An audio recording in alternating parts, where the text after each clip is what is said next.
Bismillahirrahmanirrahim. Assalamualaikum warahmatullahi wabarakatuh. Halo kawan-kawan sekalian, selamat datang di channel Adit Cipto. Dan pada kesempatan kali ini saya coba sedikit memberikan penjelasan tentang pembesaran pada ikan lele secara intensif. Jadi kalau teman-teman memahami, pembesaran itu kan secara level berdasarkan pada tebar, berdasarkan penggunaan nutrisi atau pakan, itu kan kita kenal ada pembesaran tradisional, ada semi intensif, ada intensif. Nah, kalau sudah bicara intensif, biasanya pada tebarnya sudah lumayan tinggi, kemudian penggunaan pakan itu sudah pakan buatan atau pelet. Kemudian ada juga super intensif, manakala sudah melebihi takaran intensif begitu secara pada tebar, termasuk secara teknologi. Nah, sekarang kita coba bahas secara bersama-sama tentang pembesaran ikan lele intensif. Ini sebenarnya materi saya sampaikan untuk kawan-kawan pembudidaya di Madura pada saat masih di penyuluh, masih jadi PNS tahun 2022-23 ya. Materinya tidak terlalu banyak, namun demikian saya coba urai karena katanya tak kenal maka tak sayang, tak kenal maka tak aruf ya. Jadi kalau tak kenal maka ya harus mengenal atau ta'aruf. Secara umum, ikan lele yang ada di Indonesia itu, menurut pernyataan salah seorang kawan yang memang fokus di penelitian lele atau kajian tentang lele, bahwa hampir semua ikan lele yang ada di dunia ini berasal dari Afrika, termasuk yang ada di Indonesia. Meskipun secara nama strain-strainnya mungkin beragam. Ada yang kita kenal dengan lele sangkuriang, kemudian ada masamu, dan seterusnya. Sehingga saya coba memasukkan nama ilmiahnya sebagai Clarias sp. Begitu. Di pernyataan kedua, berdasarkan asal-usul, nah ini sudah saya nyatakan bahwa hampir semua ikan lele itu berasal dari Afrika. Bahkan pada tahun 2011, saya dan Pak Adi Sunarma sudah diberi kesempatan untuk langsung ke Afrika, tepatnya itu ke Afrika Timur ya, di Kenya di situ. Dan memang di situ dekat sekali dengan sungai yang luar biasa jernih, masih terkelola dengan baik. Kemudian seperti tadi sudah saya sampaikan, kita juga mungkin mengenal dengan istilah strain lele sangkuriang, bahwa lele sangkuriang itu adalah hasil crossbreeding atau silang balik prosesnya. Silang balik antara lele dumbo tahun 85, memang masuk ke Sukabumi khususnya, lele dumbo dulu itu tahun 85. Kemudian di tahun-tahun itulah memang teknologi penggunaan hormon yang diinjus sehingga kita kemudian mengenalnya dengan induced breeding itu sudah dilakukan. Nah, alhamdulillahnya di masyarakat masih ada F2-nya dan ukurannya pun sudah relatif besar. Kemudian di Sukabumi, di kantor, di Balai Besar Perikanan Budidaya Tawar, itu ada stok yang F6 atau filial 6. Karena yang ada F2-nya itu adalah betina, sehingga kita mengenal bahwa sangkuriang itu pemijahan antara cucu dengan neneknya barangkali begitu ya. Nah, rilisnya itu tahun 2004 berdasarkan keputusan Menteri KP nomor 26 garis miring Men tahun 2004. Nah, kajiannya sendiri tahun berapa mulai? Sejauh yang saya ingat, ini penelitian Pak Abduh Nur Hidayat tahun 2001, starting pointnya di situ. Nah, ciri-ciri umum dari lele sangkuriang ini adalah, termasuk hampir semua lele saya kira, adalah pernafasan tambahan. Kita mengenalnya sebagai arborescent organ karena dia organ tambahan yang ada di insang. Itu yang akan membantu ikan lele ini untuk mengambil udara yang mengandung oksigen tentu saja, sehingga disederhanakan untuk mengambil oksigen. Maka Allah Subhanahu wa taala memberikan kemampuan bagi lele dengan arborescent organ ini, bahkan tatkala konsentrasi oksigen yang ada di air itu relatif rendah. Kemudian bentuk kepalanya pipih mendatar, bentuk tubuhnya membulat, kemudian ekornya juga membulat, serta memiliki 2 pasang sungut atau kumis. Dan secara umum preferensi dari masyarakat itu memang digolongkan sebagai ikan konsumsi. Kemudian secara teknik pembesaran guna mendukung keberhasilan kawan-kawan, memang salah satu poin penting dalam budidaya ikan apapun adalah sumber air. Nah, untuk lele ini sumber air yang dapat digunakan dapat berasal dari irigasi, karena irigasi itu biasanya berkenaan dengan area pesawahan atau pertanian. Tentu saja diharapkan bahwa kawan-kawan di pertanian memang tidak menggunakan pestisida dengan dosis yang melebihi batas begitu ya, sehingga membahayakan bagi ikan lelenya. Namun demikian, Kalau ingin aman untuk kegiatan pembesaran ikan apapun, ya sebaiknya menggunakan air tanah atau air hujan yang diendapkan terlebih dahulu. Kalau air hujannya cenderung agak asam, ya ditambah kapur sedikit, disesuaikan sehingga didapatkanlah pH sesuai kebutuhan. Kemudian pakan buatan. Nah, jika ada kombinasi misalnya menggunakan pakan alami atau pakan buatan sendiri, tentu saja memang di beberapa lokasi misalnya kolam tanah itu juga dapat dilakukan. Namun demikian padat tebarnya juga nanti akan terkoreksi. Wadah yang digunakan ya bisa berupa bak plastik atau terpal, kemudian kolam tanah. Di gambar kedua ini ada kolam tanah, kemudian yang ketiga itu tembok. Kebetulan secara konstruksi saya lihat ini adalah bak tembok ya, karena memang dibangun di atas tanah. Kalau wadah tembok ini dibangun dengan gali tanah seperti halnya kolam tanah ini, kita dapat menyebutnya sebagai kolam tembok begitu. Itu berdasarkan filosofi penamaan nama wadah ya. Kemudian sebelum ke proses pembesarannya yang sudah kita buatkan tabel, kita juga sebaiknya juga mengenal mengenai penyakit apa yang menyerang ikan lele ini. Ikan lele itu bagi beberapa daerah yang suhunya agak dingin, itu bisa juga diserang oleh Ichthyopterius multifilis kadang-kadang. Yang paling sering kita kenal itu Ichthyopterius multifilis. Namun karena strainnya juga banyak dari Ichthyopterius ini, kita menyebutnya sebagai Ichthyopterius sp atau spesies. Nah, ciri-cirinya bisa dikenali dari permukaan tubuhnya, ada bintik-bintik putih begitu. Kemudian yang kedua adalah trichodina. Trichodina itu kalau diamati di bawah mikroskop memang nampaknya seperti roda-roda begitu ya. Nah, seperti itu. Nah, kecenderungannya trichodina ini dipacu atau dipicu karena bahan organik yang tinggi di situ. Kemudian si ikannya relatif kurang makan. Nah, itu dapat memacu berkembangnya si trichodina ini. Kemudian ada juga monogenia. Monogenia itu kalau kita sederhananya menyebutnya cacing-cacingan yang ada di permukaan tubuh ya. Pada kejadian sekitar tahun 2016 di Sukabumi juga ada kejadian ini dan relatif besar dia, lebih besar dari yang umum terjadi begitu ya. Dan pada 2017 tatkala saya mengawal kegiatan budidaya ikan lele di Papua, hal seperti ini ditemukan. Sehingga dulu sempat saya buatkan sebuah video juga di channel Adi Sucipto ini berkenaan dengan bagaimana sebenarnya mengobati ikan-ikan yang terserang oleh monogonia, apalagi monogonia yang dengan indera mata kita saja itu terlihat saking besarnya di permukaan tubuhnya itu atau masuk ke dalam lapisan kulit di bawah. Jadi lapisan kulit yang biasa kita sebut dengan dermis atau epidermis itu ada di sela-sela itu, sela-sela antara kulit dan daging. Nah, itu muncul. Apa sekaligus karena ini pengendalian penyakit dan sekaligus penanganannya, manakala ada monogenia sebenarnya mudah sekali itu. Saya waktu itu teringat kalau menggunakan garam atau kapur itu bukan solusi sebenarnya. Saya teringat dengan pendekatan kejutan suhu. Apa itu? Kalau ikan lele bisa tahan di suhu 40, mungkin nggak si monogenia ini tahan di suhu itu? Ternyata alhamdulillah dengan percobaan sekitar 15 menit, si lelenya direndam dengan air panas yang suhunya 40-41 derajat selama 15 menit, alhamdulillah si monogenia ini dapat kita selesaikan.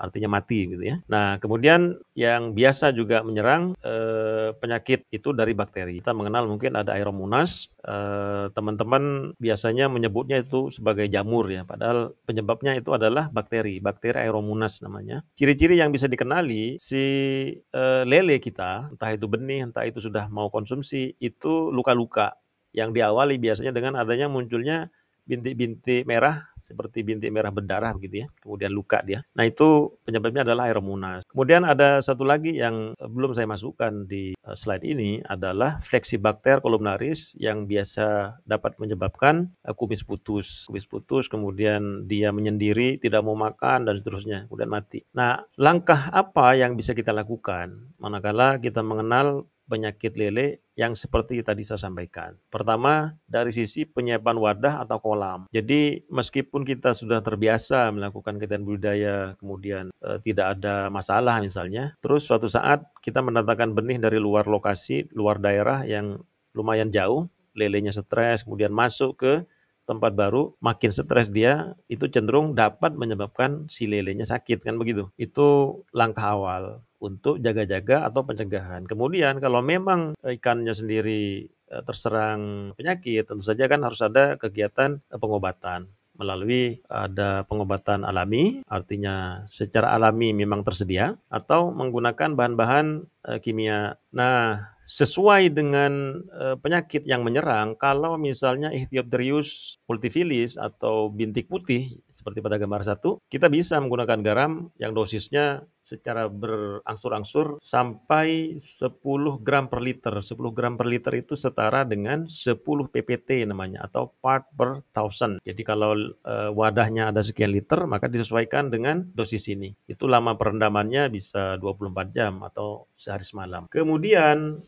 kalau bintik putih juga bisa menggunakan bleach ih yang warnanya biru ya. Biasanya itu kemasannya berupa botol sehingga kita bisa melakukan penetesan ke media air pemeliharaan dengan jumlah itu 4 tetes, 4 tetes per liter. Nanti disesuaikan juga dosis ini dengan volume kawan-kawan punya. Itu bisa diaplikasikan selama setidaknya 24 jam. Kemudian bisa juga menggunakan formalin. Nah, satu poin berkenaan dengan formalin ini, karena formalin itu juga menyerap oksigen, sebaiknya pada saat pelaksanaan itu disiapkan juga aerasi gitu ya, agar jangan sampai meskipun lele itu tahan oksigen agak rendah, khawatir penurunan konsentrasi oksigen tadi itu relatif cepat karena digunakan oleh formalin. Dosisnya 2 sampai 3 mililiter per 1000 liter. Tentu saja formalin yang dimaksud ini adalah formalin yang memang biasa digunakan untuk kegiatan-kegiatan perikanan begitu ya. Kemudian untuk bakteri misalnya dari jenis Aeromonas, kemudian Filexibacter columnaris yang tadi saya sampaikan di awal, ada juga di pasaran itu enrofloxacin. Dulu memang antibiotik ini sempat dilarang, tapi alhamdulillah itu sudah diperbolehkan. Itu dosisnya bisa 10. Kalau dia berupa serbuk 10 mg per liter itu dengan durasi 24 jam. Nah, terkait dengan antibiotik ini tentu saja diharapkan bahwa penggunaannya harus tepat ya, jangan berlebih, jangan juga kurang gitu. Kemudian saya coba balikan lagi ini Pak Adinya ini. Lanjut dengan kegiatan pembesaran dalam tabel ya. Kalau misalnya diurut mengenai kriteria, kemudian satuan itu bisa berupa hari, bisa berupa ukuran, kemudian kegiatan pada pembesarannya sendiri, maka kalau memang mau melakukan kegiatan pembesaran, memang sebaiknya minimal 5-6 cm, 5 sampai 6 itu bisa, terutama di daerah-daerah panas. Cuman kalau mau lebih bagus, sebaiknya memang 7 sampai 8 cm gitu ya. Jadi pas sekian bulan, 2,5 bulan misalnya itu sudah bisa panen. Karena kalau 5-6 itu biasanya cenderung ke 3 bulan. Yang kalau ditimbang ukuran 5-6 itu 3 graman gitu ya. Dan umurnya itu sekitar 40 hari dari sejak dia menetas, biasanya dihitung begitu. Kemudian ukuran panennya sekitar 20 cm panjangnya, 20 cm itu biasanya sudah umur 3 bulan pemeliharaan itu, kalau memang menggunakan benih ukuran 5 sampai 6 cm. Di lapangan cenderung kita mengenal ukuran ini 57. Artinya beda 2 cm ya. Kalau 56 itu kan bedanya 1 cm. Saya lebih menyarankan penggunaan beda 1 cm saja. 56 kah atau 67 kah gitu ya. Kenapa? Karena lele itu kan karnivor. Jadi kalau tebarnya terlalu jauh, misalnya sampai 2 cm bedanya, cenderung nanti dibutuhkan kegiatan grading yang lebih banyak. Kemudian secara sintasan, nah karena lele ini secara harga di pasaran memang tidak terlalu tinggi, mungkin lebih tinggi nila sekarang, sehingga diharapkan bahwa SR-nya itu sebaiknya jadi sangat disarankan di atas 90% SR-nya atau kelangsungan hidupnya. Nah, di pada tebar ini bagi teman-teman pemula memang sebaiknya tidak terlalu padat dulu. Jadi mulai dari ukuran pada tebar 100. Saya memang menyengaja menggunakan satuan pada tebar ini dengan meter kubik ya. Jadi teman-teman kalau di rumah misalnya memiliki bak yang dimensinya itu 3 kali 2 misalnya, secara luas kan sudah 6 meter gitu ya. Kemudian tinggi airnya nanti mau berapa. Nah, tinggi air berapa itulah nanti ketemulah volume dari bak yang teman-teman punya, kan begitu. Baru dikalikan dengan satuan pada tebar ini. Kalau misalnya sudah lumayan mahir, bisa dinaikkan sampai 300 ekor per meter kubik tadi. Nah, seiring perjalanan waktu, kemarin ada juga video yang saya masukkan di channel ini tentang dinamika perubahan teknologi semakin modern, kemudian pada tebarnya juga semakin tinggi, maka kalau mau pada tebarnya dinaikkan, ya bisa di atas 500. Kalau di Biovlog itu paling tidak 500, ada yang bisa sampai 800, bisa sudah sampai 1000 gitu ya. Nah, cuman seiring teknologi yang digunakan, maka persyaratan untuk mensupport atau mendukung teknologi itu juga diperlukan. Misalnya ada aerasi di situ, kemudian ada penggunaan probiotik di situ. Nah, kita sekarang sudah mengenal ada istilah probiotik, ada mengenal istilah antibiotik. Kalau antibiotik berarti tadi contohnya enrofloxacin, kalau probiotik tentu saja ini diperuntukkan bisa untuk mensupport pakan, artinya pakannya dibibis menggunakan probiotik atau untuk pengelolaan airnya. Biasanya ini dengan teknologi-teknologi bioflok itu sering dipakai. Kemudian pakan, karena ini adalah bicara intensif, di awal pembicaraan saya sudah sampaikan, umumnya ini sudah menggunakan pakan buatan ya atau pelet. Dosisnya umumnya itu 3% gitu ya. 3% dari bobot biomas atau bobot total dari ikan yang dipelihara begitu. Kemudian nah kalau satiasi itu apa? Satiasi itu kemauan si ikan, artinya diberikan sampai kenyang. Kalau sudah kenyang di stop gitu. Kenapa kok satiasi ini bisa dipilih? Karena perubahan suhu lingkungan, kondisi lingkungan itu kan tidak tetap ya. Artinya bisa berubah-ubah sehingga nafsu makan ikan juga kadang berubah. Nah, ikan lele ini memang termasuk nokturnal, cenderung di malam hari dia lebih aktif karena kondisinya lebih gelap, sehingga biasanya nafsu makannya juga lebih tinggi pada malam hari. Kemudian frekuensi pemberian pakan 2-3 kali. Di awal-awal pemeliharaan, pembesaran ini bisa 3 kali, nanti pada saat sudah lumayan besar, bisa 2 kali pagi dan malam, biasanya begitu. Kemudian konversi pakan, nah karena kembali tadi bahwa harga konsumsi lele itu juga tidak terlalu tinggi, maka harus diperhatikan paling tidak konversi pakan itu satu, usahakan satu, paling tingginya satu gitu ya. Syukur-syukur bisa lebih rendah dari satu sehingga apa dampaknya? Keuntungan kawan-kawan bisa lebih baik lagi kan begitu. Nah, kawan-kawan sekalian, proses dari pembesaran sudah saya sampaikan. Mudah-mudahan video ini ada manfaatnya. Saya akhiri. Wassalamualaikum warahmatullahi wabarakatuh.